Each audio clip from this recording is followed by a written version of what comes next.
Captain Jake Morrison stood on the bridge of the USS Horizon, watching the stars drift past on the main screen.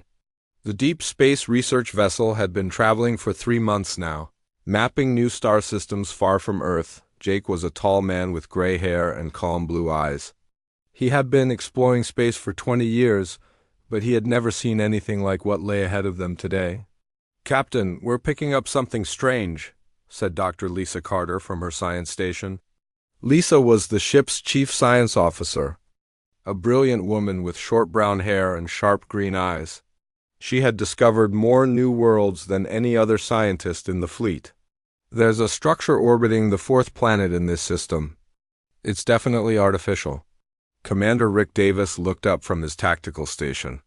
Rick was Jake's second in command, a former military officer with broad shoulders and a serious face. He had fought in the colony wars and knew danger when he saw it. "Captain, that structure is huge. At least 50 miles long, and it's not human." Jake felt his heart beat faster. Humanity had been exploring space for over a century, but they had never found signs of intelligent alien life. Earth's scientists had always wondered if humans were alone in the universe. Now they might have their answer. "Take us in for a closer." "Look," Jake ordered, "but keep our distance. We don't know what we're dealing with." Lieutenant Amy Brooks, the ship's communications officer, was a young woman with blonde hair and bright eyes.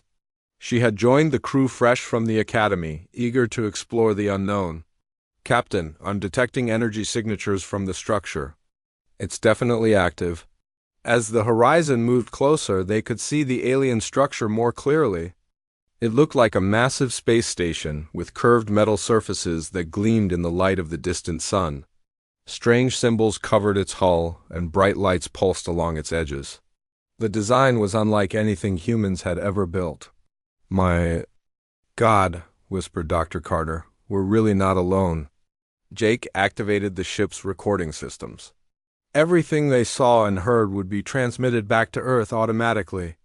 If something happened to them, at least humanity would know what they had found. "Lieutenant Brooks, try to establish communication," Jake said. "Use the standard first contact protocols." Amy's fingers moved quickly over her control panel. "Broadcasting mathematical sequences and basic images, Captain. If there's anyone listening, this should show we're intelligent." They waited in tense silence. Minutes passed with no response. Then suddenly, Amy's screen lit up with activity. "Captain, I'm receiving a response. They're sending back our mathematical sequences, but with more complex additions. They're definitely intelligent." Before Jake could respond, a new ship appeared. On their sensors. It was smaller than the space station, but still twice the size of the Horizon. The alien vessel approached slowly, its hull covered in the same strange symbols they had seen on the station. "They want to make contact," Amy reported. "I'm receiving what appears to be a docking request." Jake looked at his senior officers. This was the moment that would change human history forever. First contact with an alien species. Everything they did in the next few hours would be remembered for generations. "Grant their request?" Jake decided. "But keep our weapons powered and ready. Rick, I want security teams standing by." The alien ship docked with the Horizon with surprising gentleness. Through the airlock window, they could see figures moving in the connecting tunnel. They were tall, much taller than humans, with scaled skin that gleamed under the lights. Their heads were long and narrow, with large yellow eyes that seemed to glow in the darkness. The airlock door opened, and 3 aliens entered the Horizon. The one in front was clearly the leader. He wore elaborate armor covered in jewels and carried himself with obvious authority. When he spoke, a translation device on his belt converted his words into English.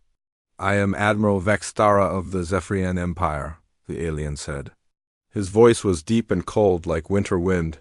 "You are humans from the world called Earth."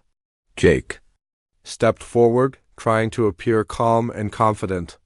"I am Captain Jake Morrison of the United Earth Space Force. Welcome aboard our ship. This is a historic moment for both our species." Admiral Vextara's yellow eyes studied Jake carefully. "Historic, yes. But perhaps not in the way you imagine, human. Dr. Carter approached with her scientific instruments, fascinated by their alien visitors. Admiral, we have so many questions. How long has your species been exploring space? How many worlds have you visited?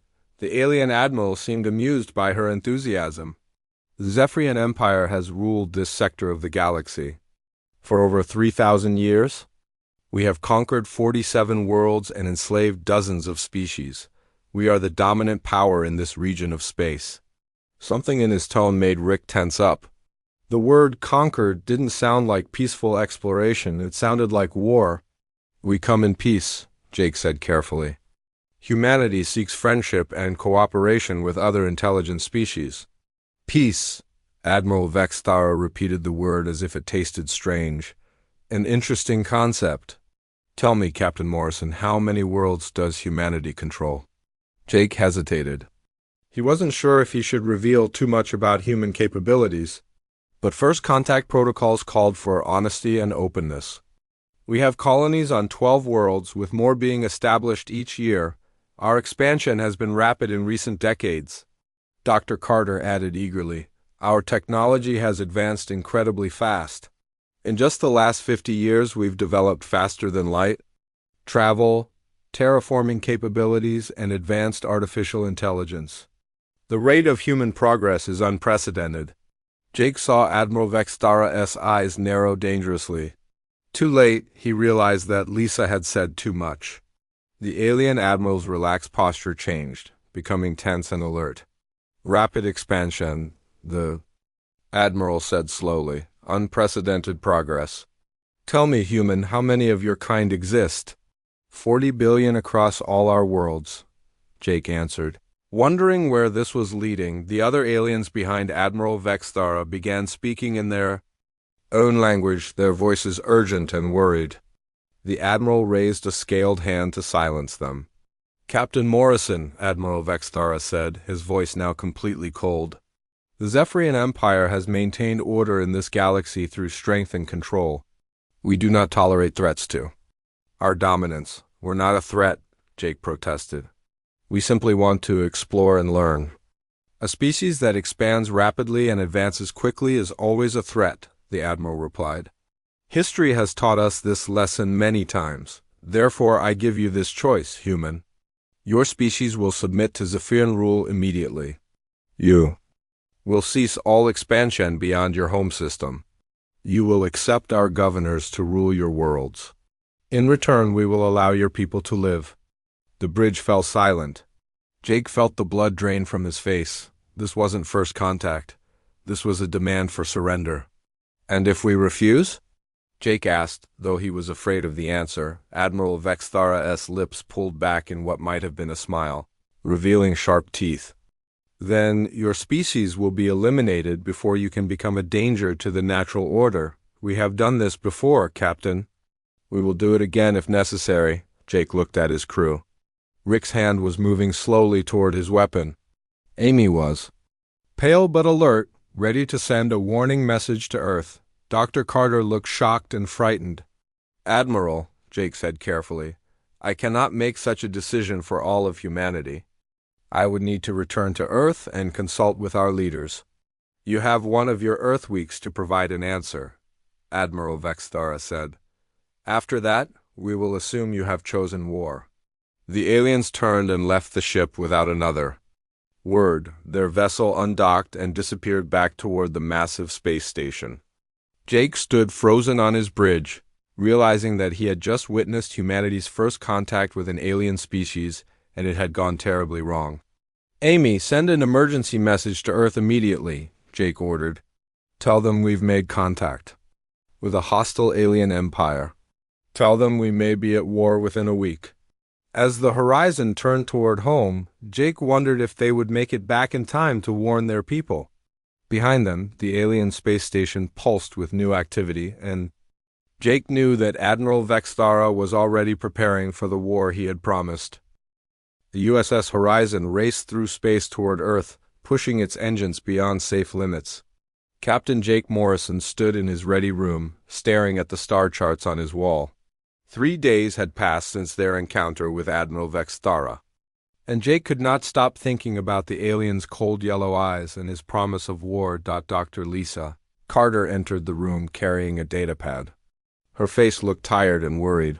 She had been working without sleep, analyzing every detail of their meeting with the Zephyrians. "Jake, I've been studying their technology," Lisa said. "Their ship's hull was made from materials I've never seen. Before, their energy readings were off the charts. If they decide to attack Earth, we're in serious trouble." Jake nodded grimly. "How long until we reach home?" 4 more days at maximum speed," Lisa replied. "But Jake, I don't think that will be enough time.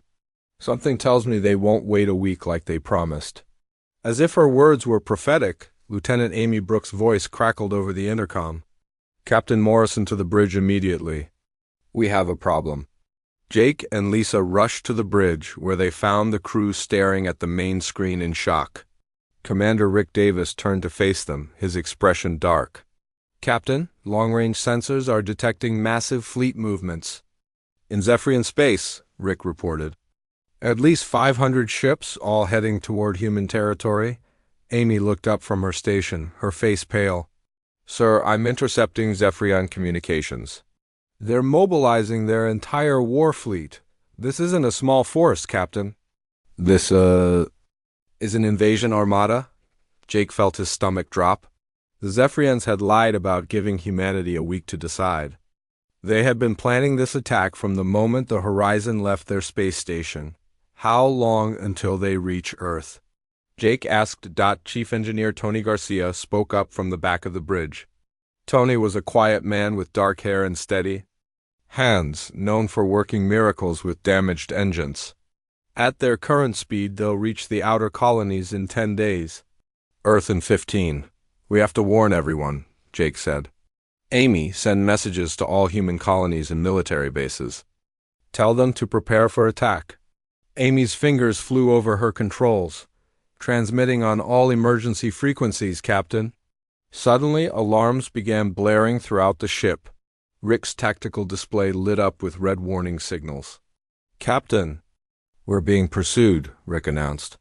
3 Zephyrian scout ships, closing fast. Jake moved to his command chair. "Battle stations, all hands prepare for combat."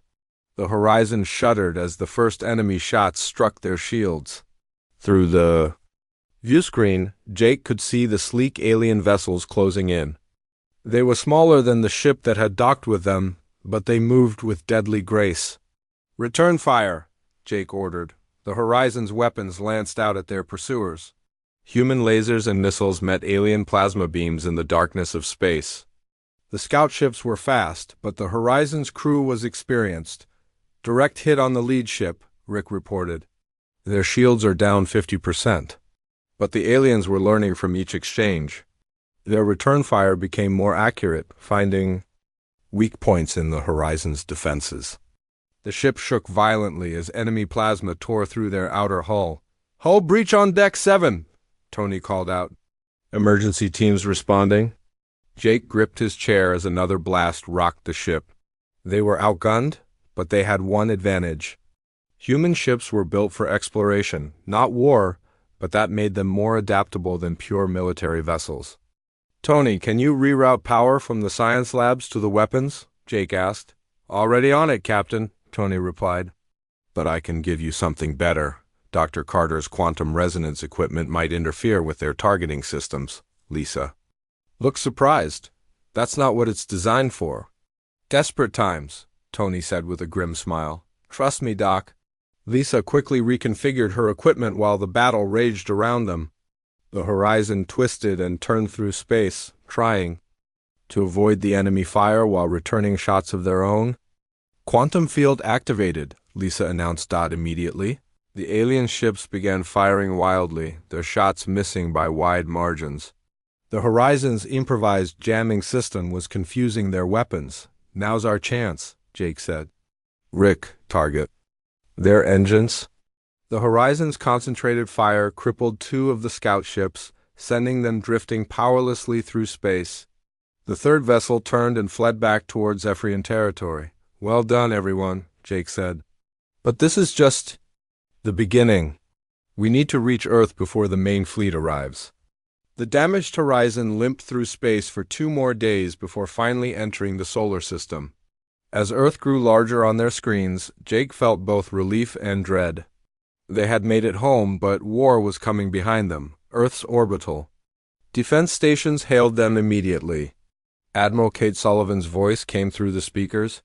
Kate was a veteran officer with silver hair and sharp eyes, known for her tactical brilliance and steady nerves. "Captain Morrison, we received your warning," Admiral Sullivan said. "The entire defense fleet is mobilizing. Report to Earth Command immediately." An hour later, Jake found himself in the underground command center beneath Geneva. The room was filled with military officers, government officials, and scientists. At the center of it all sat President Maria Gonzalez, a strong woman who had led Earth through many crises. "Captain Morrison," President Gonzalez said, "tell us everything." Jake described their encounter with Admiral Vextara in detail. He explained the Zephyrian Empire's demand for humanity's surrender and their threat of total war. When he finished, the room fell silent. General Paul Martinez, head of Earth Defense Command, spoke first. Paul was a tough soldier with scars from the colony wars and a reputation for never giving up. "Our intelligence estimates put the Zephyrian fleet at over 500 ships. We have 150 vessels in our entire defense force." Dr. Elena Vasquez, director of the Advanced Research Division, leaned forward. Elena was a brilliant scientist with wild hair and intense eyes, known for impossible inventions. "Numbers aren't everything, General. We have advantages they don't know." "About such as?" President Gonzalez asked. "Our artificial intelligence systems are decades ahead of anything we've seen from them," Elena explained. "Our quantum computers can process battle data faster than their biological minds, and we have several experimental weapons projects that might surprise them." Defense Minister Robert Cole, a thin man with nervous habits, shook his head. "Even with our advantages, we're facing overwhelming odds. Maybe we should consider their terms." The room erupted in angry voices. Some officials argued for surrender, while others demanded resistance at any cost. Jake watched President Gonzalez carefully. Knowing that her decision would determine humanity's future, General Martinez slammed his fist on the table. "I'd rather die fighting than live as slaves to alien conquerors." "Easy words when you're not." "Responsible for 40 billion lives," Minister Cole replied. President Gonzalez raised her hand for silence. "We have 48 hours before the Zephyrian fleet arrives. I want options from everyone. Military, scientific, diplomatic. Everything." The next 2 days passed in frantic preparation. Admiral Sullivan worked with her fleet commanders to plan. Earth's defense, Dr. Vasquez and her team rushed to complete prototype weapons. Jake found himself assigned to a special task force planning evacuation routes for civilian populations on the morning of the second day. Long-range sensors detected the approaching Zephyrian armada. The alien fleet was even larger than expected, with massive dreadnought ships leading hundreds of smaller vessels. President Gonzalez called a final meeting of the Earth Council. The debate was intense and emotional. Some members begged her to surrender to save lives. Others insisted that freedom was worth any price. Finally, President Gonzalez stood to address both the Council and the waiting alien fleet. Her voice was calm but filled with determination. "Admiral Vextara of the Zephyrian Empire," she began, "you have demanded our surrender and threatened our destruction. But you have underestimated the human spirit. We are a free people who have fought for our liberty throughout our history. We will not surrender it now to alien conquerors." She paused, looking directly into the camera that would transmit her words across space. "If you choose war, then war you shall have. But know this, Admiral. Humanity has never been conquered, and we do not intend to start now. Come if you dare, but come prepared for the fight of your lives." The transmission ended, and President Gonzalez turned to her military commanders. "Gentlemen, ladies, prepare for battle. Today we find out what humanity is truly made of." In space above Earth, Admiral Vextara received the message aboard his flagship. His yellow eyes blazed with fury as he listened to the human president's defiant words. "Foolish creatures," he hissed to his officers. They choose death over wisdom. Very well, begin the bombardment of their outer colonies. Show them what happens when insects defy the Zephyrian Empire. The war for humanity's survival was about to begin. The first Zephyrian attack came without warning at dawn on Mars Colony. The Red Planet's 3 million colonists were still sleeping when plasma beams from space turned their cities into burning craters. Within 2 hours, Mars Base Alpha was gone, along with most of the orbital defense platforms that protected it. On Earth, Admiral Kate Sullivan watched the destruction through satellite feeds in the command center. Her jaw was tight with anger as the reports came in. Beside her, General Paul Martinez studied tactical displays showing the enemy fleet's movements. "They're targeting our military installations first," Paul observed. "Smart strategy. They want to cripple our ability to fight back?" Kate nodded grimly. "How many ships did we lose at Mars?" 12 vessels destroyed, 8 more heavily damaged, came the reply from a young communications officer. "The survivors are retreating to the asteroid belt." President Maria Gonzalez entered the command center, her face pale but determined. She had been awake all night, coordinating evacuation efforts across the outer colonies. Behind her came Dr. Elena Vasquez, carrying a briefcase full of classified research files. "Admiral Sullivan, what's our current status?" the president asked. "The enemy has split their fleet into 3 groups," Kate explained, pointing to the main display. "One group is attacking our colonies. Another is heading for Earth. The third is moving to cut off our supply lines from the asteroid mining stations." Dr. Vasquez set down her briefcase. "Ma'am, my team has been working around the clock on new weapons. We have 3 prototypes ready for field testing." "What kind of weapons?" General Martinez asked. Elena opened her briefcase, revealing data pads and weapon schematics. "First, we have quantum torpedoes that can phase through enemy shields. Second, plasma disruptors that can overload their power systems. Third, and most promising, we have developed AI-guided missile swarms." Kate studied the designs with interest. "How many of these weapons do we have?" "Not enough," Elena admitted. "We can outfit maybe 20 ships with the new systems." "But, Captain, Morrison's report about their technology gave us some useful information. Their ships rely heavily on biological components. Our computer viruses might be able to affect their systems." Meanwhile, in space near Jupiter, Captain Jake Morrison was leading a desperate defense of the shipyards where Earth built its largest vessels. His ship, the USS Horizon, had been repaired and upgraded with some of Dr. Vasquez's experimental weapons. "Enemy ships approaching from 3 directions," Commander Rick Davis reported from his tactical station. 15 Zephyrian cruisers and at least 50 smaller vessels. Jake looked at the odds and felt his stomach tighten. The human defense force had only 8 ships to protect the vital shipyards. If the Zephyrians destroyed the construction facilities, Earth would lose its ability to build new vessels. "All ships, this is Morrison," Jake announced over the fleet communication channel. "We can't match their firepower, so we use speed and surprise, hit and run tactics.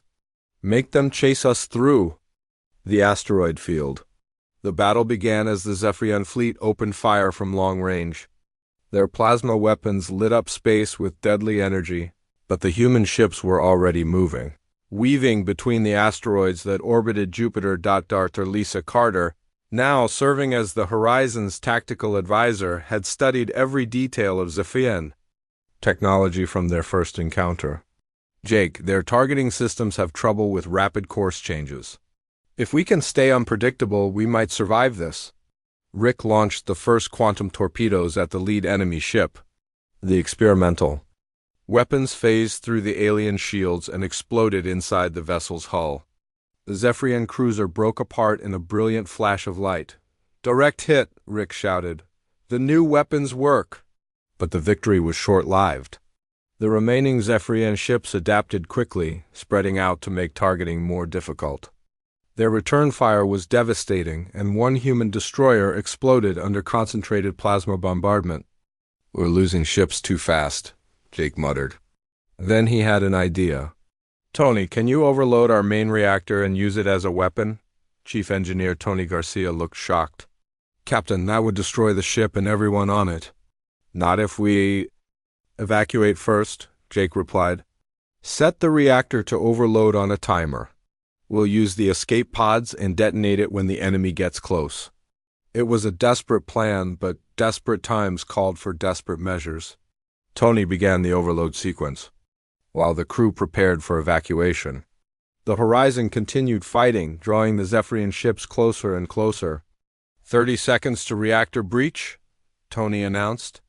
All hands abandoned ship. The crew launched in escape pods just as the Horizon's reactor exploded. The blast was so powerful that it destroyed 3 enemy ships and damaged several others.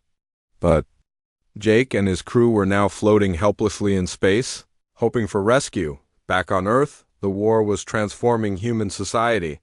Factories that once made civilian goods now produced weapons and ammunition. Scientists who had studied peaceful technologies were designing instruments of war.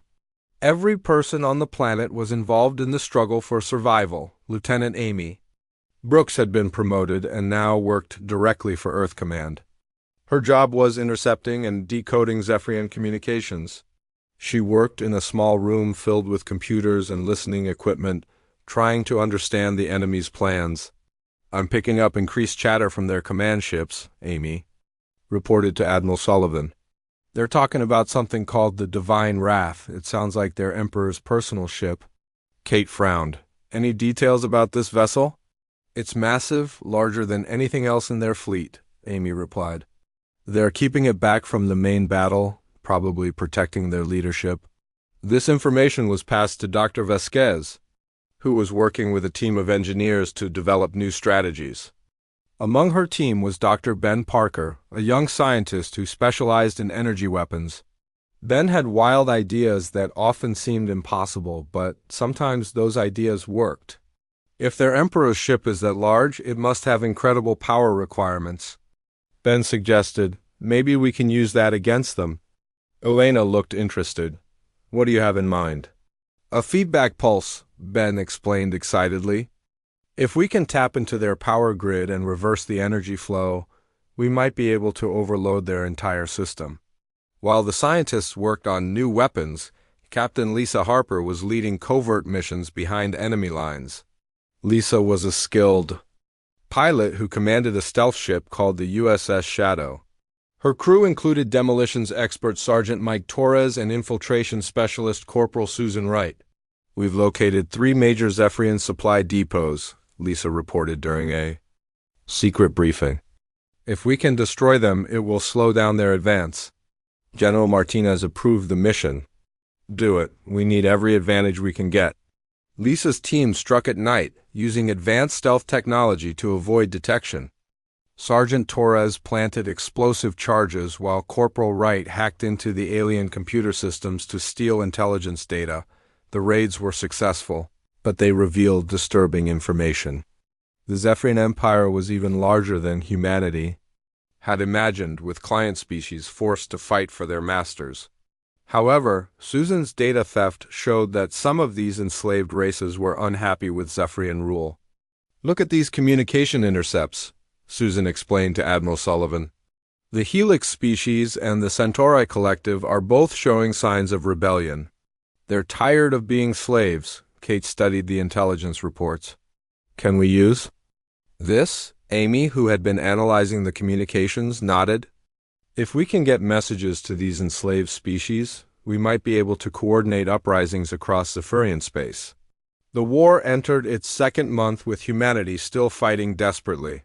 Many colonies had been lost, millions of people had died, and Earth's fleet had been reduced to fewer than 100 ships. But the humans were learning and adapting. Dr. Vasquez's new weapons were proving effective in small numbers. Captain Morrison, rescued from his escape pod, was now commanding a new ship equipped with the latest technology. The hit-and-run tactics were taking a toll on Zephyrian forces. Even though they still outnumbered the humans, most importantly, Amy's communication team had successfully contacted several enslaved species within the Zephyrian Empire. Seeds of rebellion were being planted across alien space. President Gonzalez addressed the people of Earth in a broadcast that was also transmitted to the enemy fleet. "We have fought for 2 months against impossible odds," she said. "We have lost friends, family, and entire worlds.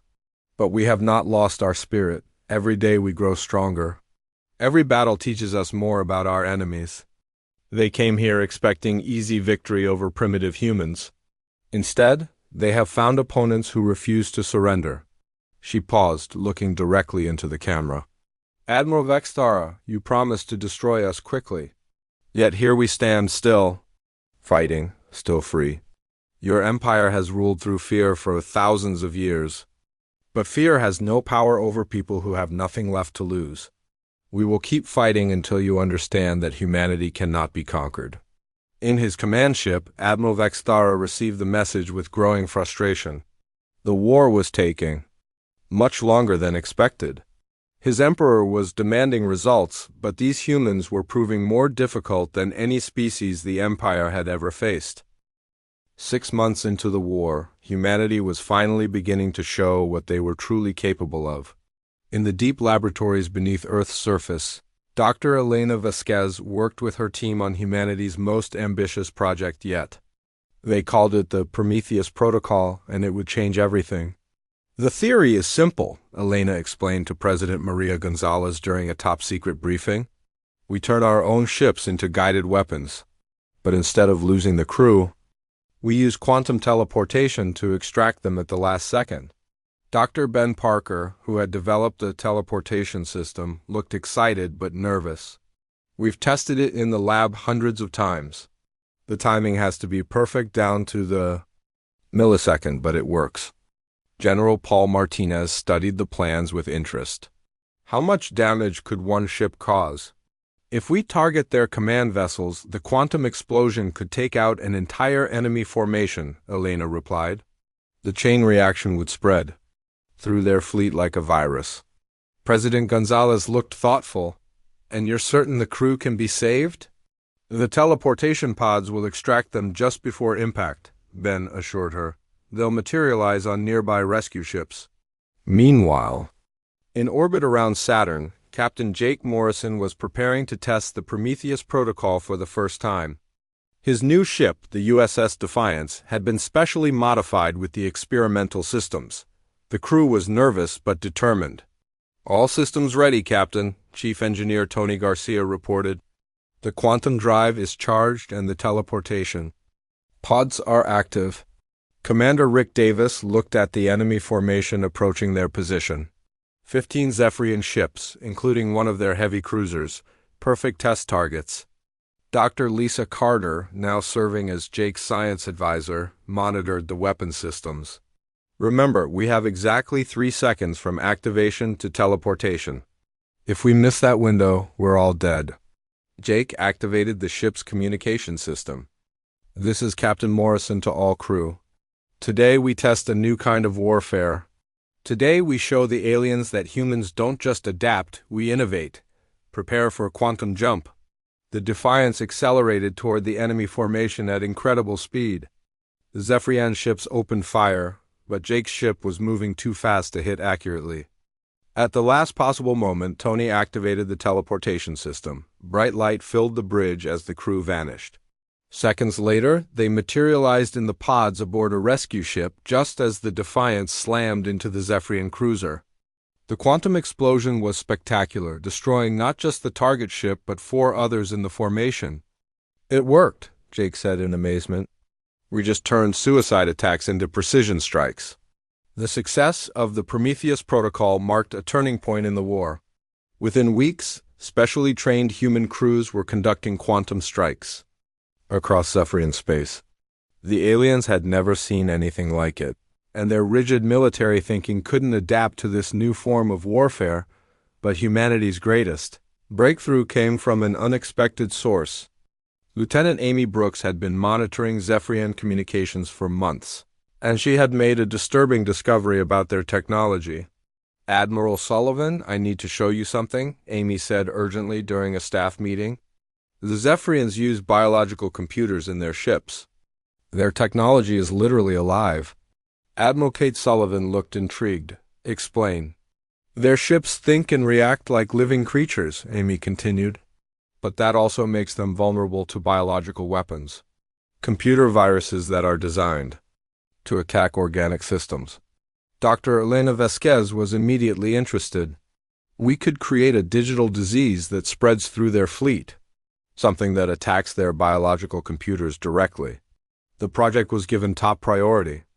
Elena's team worked with Amy's communication specialists to develop what they called the Medusa virus. It was designed to spread through Zephyrian communication networks and cause cascading system failures throughout their fleet. While the scientists worked on their virus, Captain Lisa Harper continued her covert missions behind enemy lines. Her stealth ship operations had revealed something important about the Zephyrian Empire's structure. They rule through fear and overwhelming force, Lisa reported to Earth Command. But their empire is built on shaky foundations. The client species they've conquered are ready to rebel if they see a chance. Corporal Susan Wright had been analyzing captured Zephyrian data for weeks. I've identified 23 different species under Zephyrian control. Most of them were conquered recently and still remember freedom. Admiral Sullivan saw the opportunity immediately. Can we contact these species directly? Amy had been working on that exact problem. I've been broadcasting messages in 17 different languages, using the communication frequencies we captured from Zephyrian ships. Some of the enslaved species are starting to respond. The first breakthrough came from the Helix species, a race of intelligent beings who resembled large insects. They had been conquered by the Zephyrians only 50 years ago and still had organized resistance movements. The Helix are willing to coordinate with us, Amy reported excitedly. They have ships hidden throughout Zephyrian space. If we can time our attacks with their uprising, we can hit the Empire from within and without. Similar contacts were made with the Centauri Collective, the Stellar Commonwealth, and several other enslaved species. Suddenly, humanity was no longer fighting alone. They were leading a galaxy-wide rebellion against Zephyrian tyranny. The plan that emerged was audacious in its scope. Earth's military leaders called it Operation Thunderstrike, and it would require precise coordination across dozens of star systems. We hit every major Zephyrian installation simultaneously, General Martinez explained during the final planning session. Their command centers, supply depots, shipyards, and communication hubs all at the same time. The Medusa virus will be deployed through their communication networks during the attack, Dr. Vasquez added. It should cause system failures throughout their fleet. Captain Morrison, now promoted to Commodore, would lead the assault on the Zephyrian homeworld's defenses. My squadron will target their orbital platforms while the virus spreads through their networks. Admiral Sullivan would command the main battle fleet in a direct assault on Admiral Vexthara's command ship. The Divine Wrath is their most powerful vessel. If we can destroy it, their entire command structure will collapse. President Gonzalez approved the operation, knowing it was humanity's best and perhaps only chance for victory. This is it, she told her military commanders. Everything we've fought for comes down to this battle. The night before Operation Thunderstrike, Jake Morrison stood in his quarters aboard the USS New Horizons. Looking out at the stars, Dr. Lisa Carter found him there, both of them thinking about the battle to come. Are you ready for tomorrow? Lisa asked. Jake nodded slowly. We've come a long way from that first contact with Admiral Vexthara. Back then we were just explorers who stumbled into a war. Now we're leading a galactic revolution. Do you think we can win? Lisa wondered. We have to, Jake replied. Not just for humanity, but for every species the Zephyrians have enslaved. Tomorrow we find out if freedom is stronger than tyranny. Across the galaxy, similar conversations were taking place. Human crews prepared their ships for battle, while their alien allies organized uprisings on countless worlds. The Medusa virus was loaded into transmission arrays, ready to spread through Zephyrian space like wildfire. In his command ship, Admiral Vexthara was unaware of the storm approaching. The Zephyrian fleet remained confident in their superior numbers and firepower. They had ruled the galaxy for 3,000 years through strength and fear. The idea that their empire could fall to a coalition of rebels and humans seemed impossible, but across the vast distances of space, fleets were moving into position. Rebel cells were preparing to strike. The Medusa virus waited in computer systems, ready to activate at precisely the right moment. The final battle for the galaxy was about to begin. Humanity had spent months learning how to fight, how to adapt, and how to turn their weaknesses into strengths. Now they would discover if their greatest weakness, their refusal to surrender their principles, was actually their greatest strength. Dawn was coming to the galaxy, and with it, the moment when the oppressed would rise up against their oppressors. The Zephyrian Empire had ruled through fear for millennia, but they were about to learn that there were things stronger than fear. Hope, courage, and the unbreakable human spirit were about to change the galaxy forever. The stage was set for Operation Thunderstrike. Operation Thunderstrike began at exactly 0600 Earth Standard Time across 17 star systems simultaneously. The largest coordinated military action in galactic history launched as every available human ship, from massive dreadnoughts to converted cargo vessels, jumped into hyperspace toward their targets. Commodore Jake Morrison stood on the bridge of the USS New Horizons, watching his attack fleet emerge from hyperspace near the Zephyrian homeworld. The enemy's orbital defense platforms looked like metal moons circling the alien planet, bristling with weapons that could destroy entire fleets. "All ships, this is Morrison," Jake announced over the fleet communication channel. "Remember, we're not just fighting for humanity today. We're fighting for every enslaved species in the galaxy. Make every shot count." Dr. Lisa Carter monitored the tactical displays from her science station. "Jake, I'm detecting massive energy signatures from the planet's surface. They have planetary defense cannons that could reach us even out here." Commander Rick Davis studied his targeting computers. "Commodore, we need to take out those orbital platforms fast. If they coordinate their fire, we're finished." Jake nodded and activated the quantum communication system. "Dr. Vasquez, this is Morrison. Deploy the Medusa virus now." On Earth, Dr. Elena Vasquez pressed a single button that would change galactic history. The Medusa virus launched through captured Zephyrian communication relays, spreading through their networks faster than light itself. Within minutes, the digital plague reached every corner of Zephyrian space. The effect was immediate and devastating. Zephyrian ships began suffering catastrophic system failures as their biological computers were infected by the quantum-designed virus. Admiral Vexthara-S flagship, the Divine Wrath, suddenly lost power and drifted helplessly as its organic technology died. "What is happening?" Admiral Vexthara demanded of his officers, but their control panels were dark and lifeless. Across the galaxy, similar scenes played out on thousands of Zephyrian vessels. The Empire's greatest strength, their biological technology, had become their fatal weakness. At the same moment, rebel uprisings began on every enslaved world. The Helix species emerged from hiding with ships they had kept secret for decades. The Centauri Collective turned their mining lasers into weapons against their Zephyrian overseers. On world after world, the oppressed rose up against their oppressors. Lieutenant Amy Brooks, now coordinating communications from Earth Command, smiled as reports flooded in. "Admiral Sullivan, rebellions have started on 43 worlds simultaneously. The Zephyrian Empire is collapsing from within." Admiral Kate Sullivan commanded the main battle fleet in their assault on Admiral Vexthara-S disabled command ship. "All vessels target the Divine Wrath. End this war now." But the Zephyrians had one final surprise. From the depths of space came an ancient vessel, larger than anything humanity had ever seen. The ship was the size of a small moon, covered in weapons that glowed with malevolent energy. "My God," whispered Dr. Lisa Carter as the massive ship appeared on their sensors. "That thing could destroy entire planets." A new voice crackled over the communication channels, speaking in perfect English. "I am Emperor Zexel of the Zephyrian Empire. You insects have caused enough trouble. Behold the Worldbreaker, built by my ancestors to crush civilizations. Your pathetic rebellion ends now." The ancient super dreadnought began charging its main weapon, a planet-killing cannon that could sterilize entire worlds. Jake realized that even if they won the battle, Earth itself was still in danger.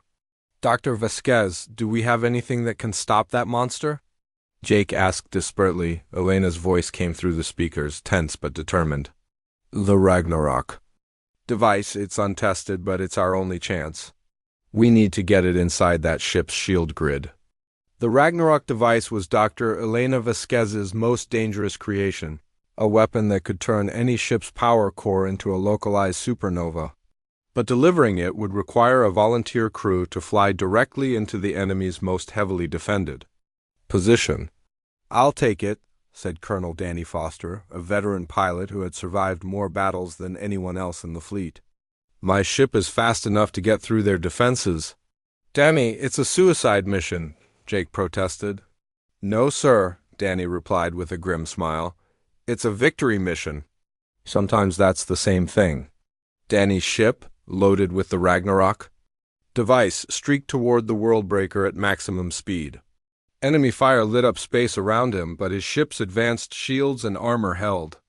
At the last second, he launched the device directly into the super dreadnought's power core. The explosion that followed was visible from dozens of light years away. The Worldbreaker's own massive energy systems were converted into pure destruction, creating a chain reaction that consumed the ancient vessel and everything around it. Emperor Zexthal's final words were lost in the cosmic fire. With their emperor dead and their fleet crippled by the virus, Zephyrian resistance collapsed across the galaxy. Admiral Vextara, his ship powerless and surrounded, finally understood that his empire was finished. "We surrender," he transmitted weakly. "The Zephyrian Empire yields to the human coalition." But Jake Morrison was not ready to simply accept surrender. Too much blood had been spilled, too many worlds had been destroyed. Humanity had learned hard lessons about the price of freedom, and those lessons needed to be shared. President Maria Gonzalez addressed the galaxy from Earth, her words transmitted to every world and every species. "The war is over, but not because we defeated you in battle. It is over because we showed the galaxy what you really are. Bullies who rule through fear. Cowards who enslave others to make yourselves feel strong." She paused, looking directly into the camera that would carry her message across space. "Since you chose war, you have learned what happens when free people are threatened. We offered peace, and you brought devastation to our worlds. We showed mercy, and you responded with genocide. Now you have seen the repercussions of your choices." The president's voice grew stronger, filled with the authority of someone who spoke for all the liberated peoples of the galaxy. "The Zephyrian Empire is finished. In its place, we will build something better. The Free Worlds Alliance will be founded on cooperation, not conquest, on justice, not oppression, and it will be defended by people who understand that freedom is worth any price." She leaned forward, her final words carrying the weight of history.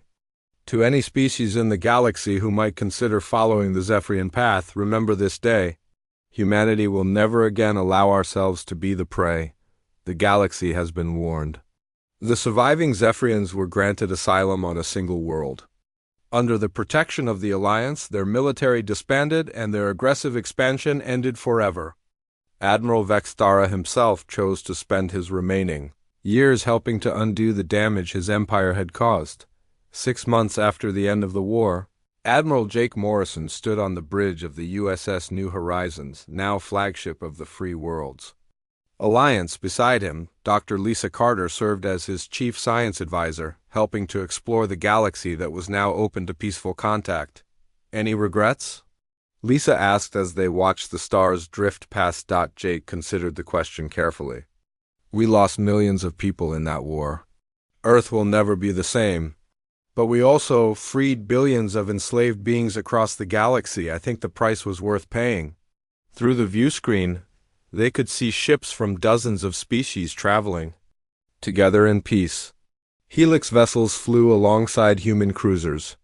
Centauri traders carried goods to worlds that had never known freedom. Former slaves were now partners in the greatest alliance the galaxy had ever seen. Lieutenant Amy Brooks, Now, Admiral Brooks and head of Alliance Communications reported from her station. Sir, we're receiving messages from 17 new species, requesting membership in the Alliance. They've heard what we did to the Zephyrians and want our protection, Jake smiled. Tell them they're welcome. But remind them then that the Alliance isn't about one species protecting others, it's about all of us protecting each other. Dr. Elena Vasquez had established research stations throughout Alliance space, sharing human technology with former enemies, and learning from alien innovations. The quantum computers that had once guided weapons now helped terraform dead worlds into new homes for refugees. The galaxy was changing. Where once there had been an empire built on fear and conquest, now there was an alliance built on hope and cooperation. And at the center of it all was humanity, not as conquerors but as liberators, proving that sometimes the greatest strength comes from refusing to surrender your principles. The war that began with first contact had ended with humanity earning their place among the stars not through superior firepower but through superior character. They had faced extinction and chosen freedom. They had been offered slavery and chosen death. And in the end, their refusal to compromise their values had not only saved them, but had changed the galaxy forever. The final message from Earth had been delivered, and the universe would never forget it.